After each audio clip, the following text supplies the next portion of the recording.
नमस्कार दोस्तों, सनातन रहस्य में आप सभी का स्वागत है। तो आज मैं आपको मधुश्रावणी पूजा की बहुत ही प्रचलित कहानी राजा श्रीकर की कहानी सुनाऊंगी। ध्यानपूर्वक सुने। राजा श्रीकर के यहाँ कन्या का जन्म हुआ तो राजा ने पंडितों को बुलवाकर उसकी कुंडली देखी। पंडितों ने बताया कि कन्या की कुंडली में कुछ दोष है, जिससे इन्हें सौतन के तालाब में मिट्टी ढोना पड़ेगा। राजा इस बात से दुखी हुए और कुछ समय बीतने पर परलोक सिधार गए। इसके बाद राजा श्रीकर के पुत्र चंद्रकर राजा हुए। बहन से स्नेह के कारण वह नहीं चाहते थे कि बहन को सौतन के दबाव में रहना पड़े। चंद्रकर ने एक घने वन में सुरंग बनवा दिया, जिसमें एक दासी के साथ राजकुमारी के रहने की व्यवस्था करवा दी, ताकि किसी पुरुष से इनकी मुलाकात ना हो। लेकिन भाग्य को तो कुछ और ही मंजूर था। एक दिन स्वर्ण नाम के राजा उस वन में आए और शिकार खेलते हुए उस सुरंग के पास आ गए। राजा को प्यास भी खूब लगी थी, इसलिए वन में पानी की तलाश में थे। अचानक राजा की नज़र चींटियों पर गई, जो मुंह में चावल का दाना लिए कतार में चल रही थी। राजा ने चींटियों का पीछा करना शुरू किया तो एक सुरंग के अंदर पहुंच गए। यहाँ राजकुमारी से राजा स्वर्ण की मुलाकात हुई और दोनों ने विवाह कर लिया। कुछ समय तक दोनों सुरंग में ही साथ रहे। राजा को कुछ दिनों बाद राज्य की याद सताने लगी तो उन्होंने राजकुमारी से जाने की आज्ञा मांगी। राजकुमारी ने कहा कि सावन मास की शुक्ल पक्ष की तृतीया तिथि को मधुश्रावणी का पर्व होता है। उस दिन नव विवाहित कन्याएं ससुराल से आया हुआ अन्न खाती हैं और ससुराल से आए वस्त्र ही धारण करती हैं, इसलिए मधुश्रावणी से पहले इन्हें भेज दीजिएगा। राजा ने इस बात को स्वीकार कर लिया और जल्दी ही साथ ले जाने का वादा करते हुए अपनी राजधानी लौट गए। राजा ने नगर के प्रमुख वस्त्र बनाने वाले को बुलवाया और सुंदर सी चुनरी बनाने का आदेश दिया।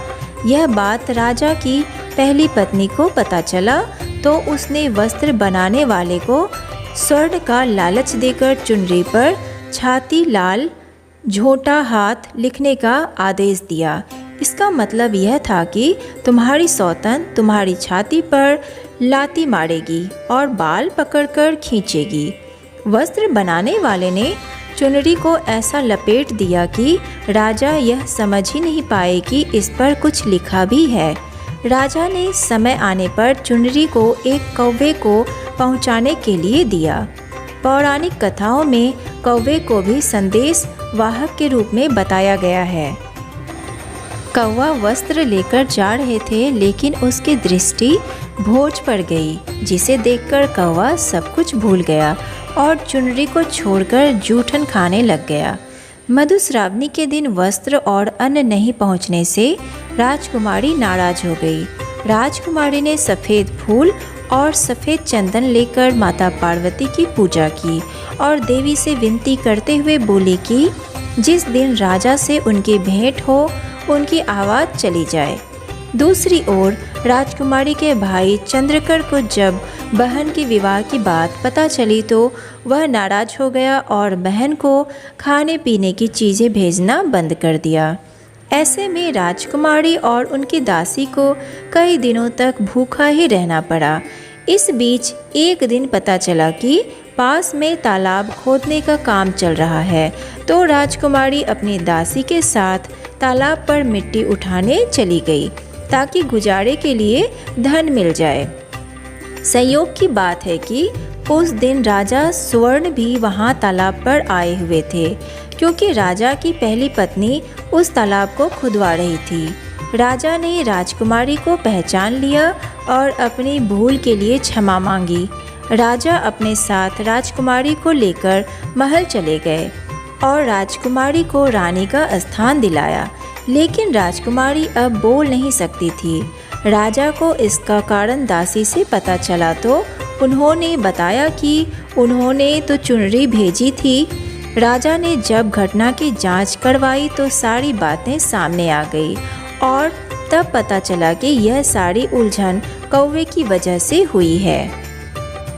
राजा ने चुनरी भी तलाश करवा ली जिस पर बड़ी रानी का भेजा संदेश लिखा था।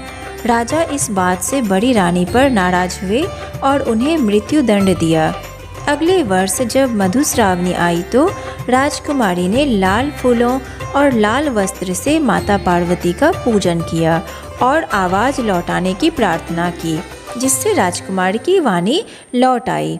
इसके बाद राजा स्वर्ण और राजकुमारी वर्षों तक वैवाहिक जीवन का सुख भोगते रहे। तो आज के लिए बस इतना ही। वीडियो को लाइक कीजिए, सनातन रहस्य को सब्सक्राइब कीजिए और ज़्यादा से ज़्यादा शेयर कीजिए। राधे राधे।